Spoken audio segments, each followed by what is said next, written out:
Okay, this is going to be a tour of my 30-gallon nano tank. It's the first tank I've set up since the flood of 2016. Lost pretty much everything, all my tanks. Had to gut my house floor to ceiling. So this is the first tank I've set up since the flood. It's been cycling for 2 weeks today. Got a huge bacteria bloom going on right now. That is a Jabo SW8 and 2 Radions. I just put those on there because that's what I used to have over my 120-gallon. And I had them, so I used them. I know it's overkill, but we're going to roll with it. It's a DIY stand. Just built it out of 2x4s and some plywood and some leftover crown molding and base trim that I had laying around from rebuilding my house. So sump's down there, got the control panel here. I just use just your basic cabinet magnets to hold this door on.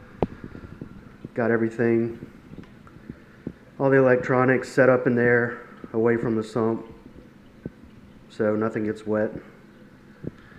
That's just one of those marine color containers I bought for dosing 2-part off Amazon. I'll just set this here.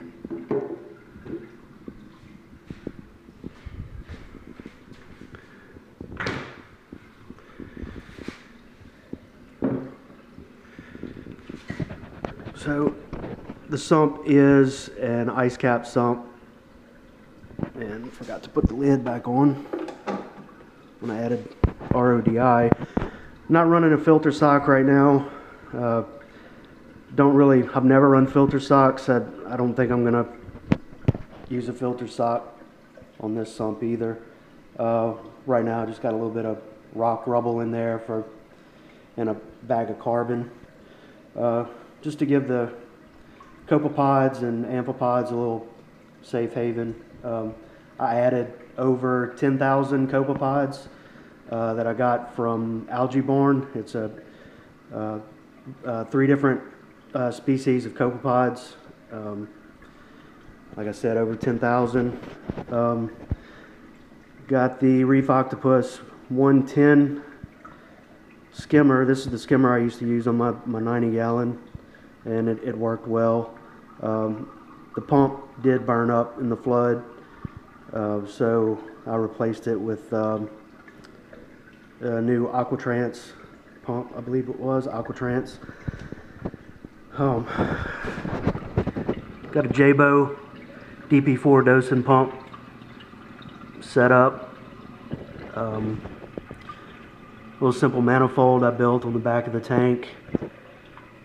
I don't have any reactors or anything plumbed in yet. The valve all the way to the left is going to be for my water changes. I've got a window to the left of the tank. I'm just going to run the tube out from there, out the window, and simple turn of a valve, change the water.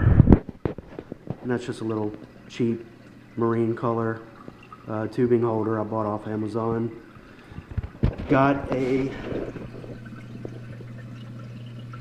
Eheim Compact 2000 Plus return pump, and that is the Tunze Osmolator auto top off.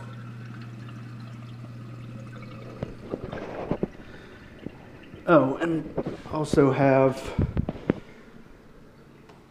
one of those battery backups from APC, I think it is. So it'll give me a couple hours of run time, enough to get home and take care of anything when the power goes out. We get a lot of short duration power outages around here in Baton Rouge.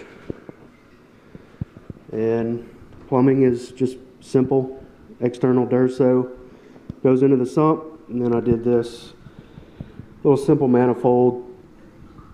Put this valve here to for when I'm doing water changes. I let the water back siphon into the sump, close that valve, turn the pump on, open the water change valve, and pump it all out.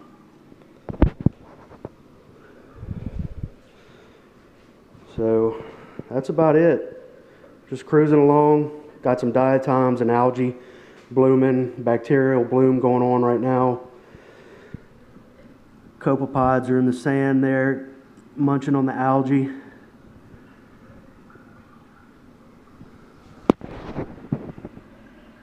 Some of them are in the, see that guy in the rock work there. But anyway, tank's cruising along. 2 weeks to the day today. So I will do another update when things start looking a little better, and maybe get cleanup crew and a couple of fish in here. So I'll probably do a water change and add the cleanup crew next week, week 3. So I'll see you guys later.